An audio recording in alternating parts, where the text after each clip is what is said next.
Hello viewers, very good afternoon to all. Today we are discuss about the 10th science chapter 3, that means the third lesson, thermal physics part 1 is a first class. Yes, thermal physics. Sun is the primary source of thermal energy. எல்லாருக்குமே தெரியும் thermal energyனா first நம்ம என்ன சொல்லுவாங்க பார்த்தாக்கா sun. So sun is one and only the greatest thermal source. So sun is the primary source of thermal energy. Thermal physics is study of heat and thermodynamics. Thermal physics na enna? Heat ayum temperature ayum, heat and temperature ayum பற்றி படிக்கக்கூடியது thermal physics. So thermal energy is cause and temperature is effect. இது அதனுடைய காரணம், ஹீட்னுடைய காரணம், and then ஹீட்டோட effect. அதுதான் என்ன சொன்னால் temperature. So now what is temperature? Temperature is defined as degree of hotness and coldness of a body. Hotness and coldness of a body. So coldness and hotness of a body. Temperature is defined as the degree of coldness and hotness of the body. ஒரு இடத்தினுடைய ஹீட்டையும் அல்லது அங்கே இருக்கிற cooling லெவலையும் காட்டக்கூடியது தான் temperature. It is also be defined as the property which determines whether a body in equilibrium or not with the surroundings. அது இருக்கிற ஒரு object இருக்கிற அந்த சரௌண்டிங்கை பொறுத்து அந்த ஆப்ஜெக்ட் ஹீட்டாக இருக்குதா இல்லை ஹீட் கம்மியாக இருக்குதா, இது இல்லை ஈக்குலிபிரியம் பொசிஷனில் இருக்குதா அப்படின்னு சொல்லக்கூடியது தான் டெம்பரேச்சர். இப்போது டெம்பரேச்சர் பார்த்திங்கன்னா, இப்போ டாக்டர்கிட்ட போனீங்கன்னா ஃபஸ்ட் எடுத்தோன்னே உங்களுக்கு டெம்பரேச்சர் செக் பண்ணுவாங்க. இப்போல்லாம் டிஜிட்டல் டெம்பரேச்சர் வந்துருச்சு. அதுக்கு முன்னாடி பார்த்திங்கன்னா மெர்க்குரி அந்த இது தான் ஃபஸ்ட்டு ஒரு டியூப் மாதிரி இருக்கும், கிளாஸ் டியூப் மாதிரி இருக்கும், அதில் வச்சு பார்ப்பாங்க. இப்போல்லாம் டிஜிட்டல் டெம்பரேச்சர் தான். அப்படி வச்சு எந்த இடத்துல ஹீட்டாக இருக்கும், கழுத்து பகுதியிலையோ இல்லை அக்குள்லேயோ வச்சு பார்ப்பாங்க. அதை வச்சு டெம்பரேச்சர் எந்த அளவுக்கு இருக்குது, பாடியோட டெம்பரேச்சர் இருக்குது அப்படின்றத பற்றி சொல்லிடுவாங்க. ஸோ அதே தான் இதில். So temperature determines the direction of flow of heat. உடம்புல எந்த அளவுக்கு ஹீட்டு ஃப்ளோ ஆகுது, இல்லை ஒரு ஆப்ஜெக்ட் மேலே எந்த அளவுக்கு ஹீட்டு ஃப்ளோ ஆகுது அப்படின்றத சொல்லக்கூடியது தான் temperature. So temperature determines the direction of flow of heat. It is a scalar unit because it is the magnitude quantity only, so that is a scalar quantity. Then SI unit of heat is Kelvin. That means then other units of Celsius and Fahrenheit. So other two units இருக்குது. So இது தவிர சில units இருக்குது, அது உங்களுக்கு பின்னாடி வரும். Then absolute temperature. The temperature measured in relation absolute zero using Kelvin scale as absolute temperature. Kelvin scale எப்போ ஜீரோ வருதோ அதுதான் அதனுடைய absolute temperature. So that is the temperature measured in relation to absolute zero. Zero எப்போ வருதோ அதுதான் அதனுடைய absolute temperature. Using Kelvin scale is known as absolute temperature. So that it is also defined as the fraction of 1 by 273.16 part of thermodynamic temperature of the triple point of the water. So it is defined as a fraction of, இதில் எந்த லெவல்னு சொன்னிங்கன்னா fraction of 1/273. நமக்கு கெல்வின்லேருந்து ordinary Celsius பார்த்தோம்னாலே 273.16 தான். That is 273 1/273.16 1/6 part of thermodynamic temperature of triple point of water. So then next, types of scale of temperature. Celsius to Kelvin. செல்சியஸ்லேருந்து Kelvin மாற்றத்துக்கு என்ன பண்ணுவோம், change பண்ணுறதுக்கு என்ன பண்ணுவோம்னா கொடுத்துருக்கிற செல்சியஸ் கூட 273 ஆட் பண்ணிக்கணும். Then Fahrenheit to Kelvin. Fahrenheitலேருந்து கெல்வின் சேஞ்ச் பண்ணுறதுக்கு என்ன பண்ணணும் அப்படின்னு பார்த்தீங்கன்னா Fahrenheit + 460 × 5/9 போட்டோன்னா உங்களுக்கு அந்த இது வந்துடும். இதெல்லாம் என்னன்றதை நம்ம ப்ராப்ளம்ஸ் பார்க்கும்போது பார்க்கலாம். தென் 0 Kelvin. இது வந்து ஓகேன்னு நினச்சிக்க போகிறீங்க. திட் is not okay. 0 Kelvin. 0 Kelvin. 0 Kelvin means 0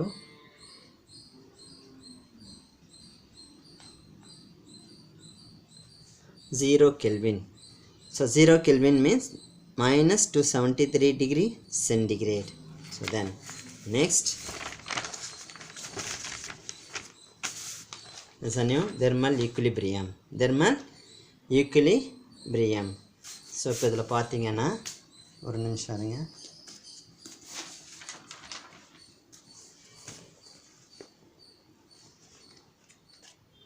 Thermal equilibrium means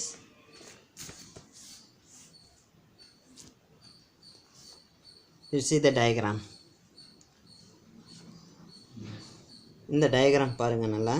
இந்த டயக்ராமில் பார்த்தீங்கன்னா 2 part, அதாவது ஹீட், இது வந்து நல்ல ஹீட்டாக இருக்கிற ஒரு பார்ட், இது ஹீட் இல்லாமல் இருக்கிற ஒரு பார்ட். இப்போ இது ரெண்டுத்தையும் ஜாயின் பண்ணும்போது இப்போ ஒரு ராட் இருக்குது, அந்த ராடோட ஒரு பக்கம் மட்டும் நம்ம ஹீட் பண்ணோன்னா நல்லா அதனுடைய எல்லோ ஃப்ளேம் அதில் சிகப்பு கலர் வர அளவுக்கு அதை நம்ம ஹீட் பண்ணோன்னா நல்லா அதனுடைய ஹீட் கொஞ்சம் கொஞ்சமாக இதில் என்ன ஆகுன்னு பார்த்தீங்கன்னா ஸ்ப்ரெட் ஆகிக்கிட்டே இருக்கும்.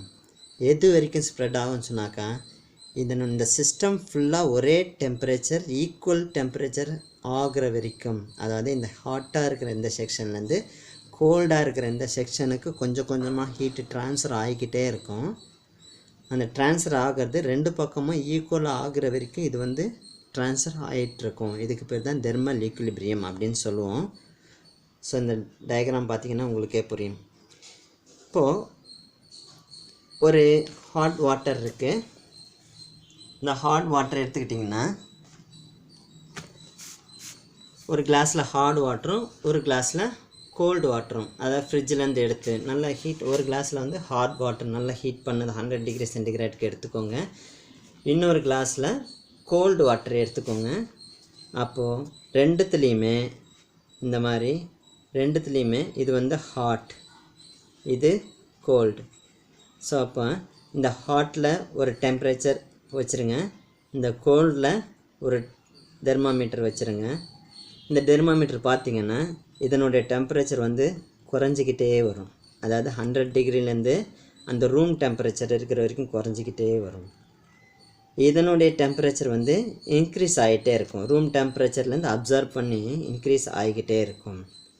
இது அதனுடைய இது பார்த்திங்கன்னா இப்போ கூல்ட்ரிங்க்ஸில் கூட பார்த்திங்கன்னா ஜூஸ் போடுறீங்க, அதில் ஐஸ் க்யூப், ஃப்ரிட்ஜிலேருந்து ஐஸ் க்யூப் எடுத்து அந்த ஜூஸில் போட்டிங்கன்னா கொஞ்ச நேரம் அப்படியே ஐஸ் சில்லுன்னு இருக்கும். ஃபஸ்ட்டு கொஞ்ச நேரம் கழித்து அதை அப்படியே டேபிள் மேலே வச்சுட்டு கொஞ்ச நேரம் கழித்து பார்த்திங்கன்னா அந்த ஐஸ் எல்லாம் மெல்ட் ஆகி ஒரு ஈக்குவல் பொசிஷனுக்கு வந்திருக்கும். எது வரைக்கும் வரும் அப்படின்னு சொன்னிங்கன்னா அந்த ரூம் டெம்பரேச்சர் இருக்கிற அந்த ஹீட்னஸ், அந்த ஹாட்னஸ் வரைக்கும் வரும்.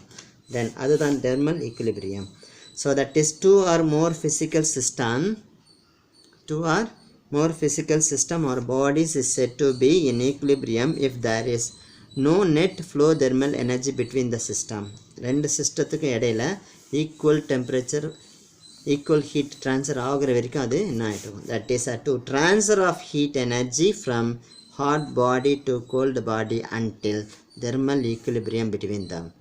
அது ரெண்டுத்துக்கு இடையில இருக்கிற இந்த ரெண்டுத்துக்கு இடையில இருக்கிற அந்த தெர்மல் டெம்பரேச்சர் வந்து ஈக்குவலாக இருக்கிற வரைக்கும் அதை நம்ம எடுக்கிறது தான் அது ஈக்குலிபிரியம் பொசிஷன் அப்படின்னு சொல்லலாம். டெம்பரேச்சர் ரைஸ் இன் கோல்டு பாடி.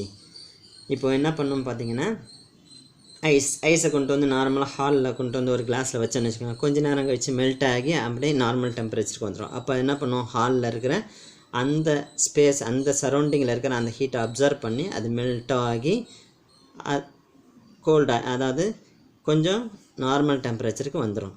அதேமாதிரி டெம்பரேச்சர் டிக்ரீஸ் இன் ஹாட் பாடி. இப்போது ஒரு நல்லா கொதிக்க வச்சு, ஒரு ஸ்டவ்வில் நல்லா வாட்டரை நல்லா கொதிக்க வச்சு எடுத்துகிட்டு வந்து ஹாலில் வச்சுட்டு, ஹால்லையோ இல்லை ரூம்லேயோ வச்சிட்டிங்கன்னா ஒரு 1/2 hour கழித்து பார்த்திங்கன்னா அந்த ஹீட்டெல்லாம் ரெடியூஸ் ஆகி அந்த வாட்டர் வந்து நார்மல் டெம்பரேச்சருக்கு வந்திருக்கும். That is a room temperature. So then next thermal energy or heat. When a hot object is in contact with another cold object, energy flows from hot object to cold object. Thermal energy na அதான் heat வந்து ஒரு இதுலேருந்து இன்னொரு இதுக்கு transfer ஆகிறது. எதுலன்னு சொன்னாக்கா cold object from energy flows from hot object to cold object. Hot ஆப்ஜெக்ட்லேருந்து கோல்டு ஆப்ஜெக்ட்டுக்கு ஹீட்டு ட்ரான்ஸ்ஃபர் ஆகிறது தான் தெர்மல் எனர்ஜி அப்படின்னு சொல்லுவோம். இப்போ பார்த்தீங்கன்னா மேட்லேருந்து தண்ணி பள்ளத்துக்கு வரும், அதே மாதிரி தான் ஹாட் ஆப்ஜெக்ட்லேருந்து அதனுடைய டெம்பரேச்சர் வந்து கோல்டு ஆப்ஜெக்ட்டுக்கு போகிறது தான். That is a process of transmission may done by conduction, convection and radiation. இது வந்து இந்த டிரான்ஸ்மிஷன் வந்து 3 typesல நடக்கும். You have studied in previous classes. நீங்கள் 9th 8thலலாம் பார்த்துருப்பீங்க. So what is that conduction and then convection and then radiation, இதெல்லாம் நீங்கள் படிச்சிருப்பீங்க. இது மூலிமா தான் அதனுடைய டிரான்ஸ்மிஷன், எனர்ஜி டிரான்ஸ்மிஷன் நடக்கும். So that is thermal energy is a scalar quantity. It's a magnitude value only having that. Then it is SI unit is joule. இதோட SI unit வந்து joule. Then process of transfer of heat energy. What is that? The body at lower temperature is heated. Lower temperature இருக்கும்போது heat absorb பண்ணும், that is equal to heated. And then body of higher temperature is cooled. The higher temperature means அது என்ன ஆகும்னு சொன்னாக்கா உங்களுக்கு cool ஆகிக்கிட்டே வரும். இப்போ நல்லா 100 degree centigrade ஹீட் பண்ண ஒரு வாட்டரை கொண்டு வந்து நம்ம ஒரு இடத்துல வச்சோன்னா அந்த இடத்தினோட ரூம் டெம்பரேச்சர் அந்த மாதிரி அது என்ன ஆகிட்டு இருக்கும், கூல் ஆகிக்கிட்டே இருக்கும். அதுதான் அதனுடைய ஃபார்மேஷன். இப்போ நெக்ஸ்ட் பார்த்தீங்கன்னா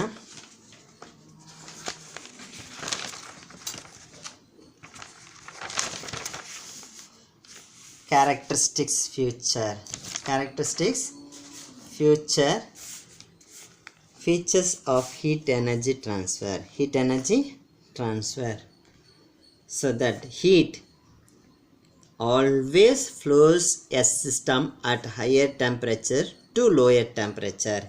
ஹீட் எப்பயுமே ஹையர் டெம்பரேச்சர்லேருந்து அந்த சிஸ்டத்தினுடைய ஹையர் டெம்பரேச்சர்லேருந்து லோயர் டெம்பரேச்சருக்கு தான் ட்ரான்ஸ்ஃபர் ஆகும். அதை நான் உங்களுக்கு ஒரு டயக்ராம் மூலிமா I had explained you.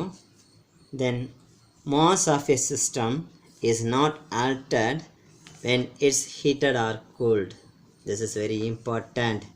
Mass, ஒரு ஆப்ஜெக்டினுடைய சிஸ்டத்தினுடைய மாஸ் எதனாலையும் மாறாது. ஹீட் பண்ணாலும் கூல் பண்ணாலும் அதனுடைய இதில் சேஞ்ச் வராது. It is mass not altered, heated or cooled. அந்த சிஸ்டத்தினுடைய மாஸ் எப்பயுமே சேஞ்ச் ஆகுது, does not change when you heated the object or cool the object.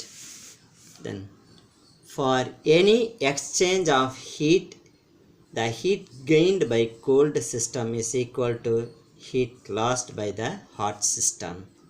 Exchange ஆகுது. இப்போ பார்த்தீங்கன்னா நல்ல ஹாட் ஆப்ஜெக்ட்லேருந்து அந்த கோல்டு ஆப்ஜெக்ட்டுக்கு ஹீட் வந்து ட்ரான்ஸ்ஃபர் ஆகுது, தட் இஸ் எக்ஸ்சேஞ்ச் பண்ணுது. ஃபார் எக்ஸ்சேஞ்ச் ஹீட் கெயின்டு அப்படி இருக்கும்போது அந்த கோல்டு ஆப்ஜெக்ட் ஹீட்டை கெயின் பண்ணும். The cold object gain the heat and then hot system lost the heat. இப்போ ஐஸ் க்யூப் இருக்குது. இந்த ஐஸ் க்யூப் எடுத்து ஒரு ஹாட் வாட்டரில் போட்டிங்கன்னா அந்த ஐஸ் க்யூப் வந்து ஹாட் வாட்டரை அந்த ஹாட் வாட்டரில் இருக்கிற அந்த ஹீட்டை அப்சார்ப் பண்ணி ஐஸ் க்யூப் வந்து மெல்ட் ஆகி ஈவன் பொசிஷனுக்கு வந்துடும். ஒரே மாதிரிக்கு. ஸோ அதுதான் சொல்கிறாங்க பாருங்கள், heat gained is equal to heat lost. That is the characteristic feature of heat energy transfer. Next பார்க்க போகிறது other units of heat energy. Heat energy னுடைய other units, what are they? Calorie. First one is calorie, and then second one is kilocalorie. What is calorie? The amount of heat energy required to rise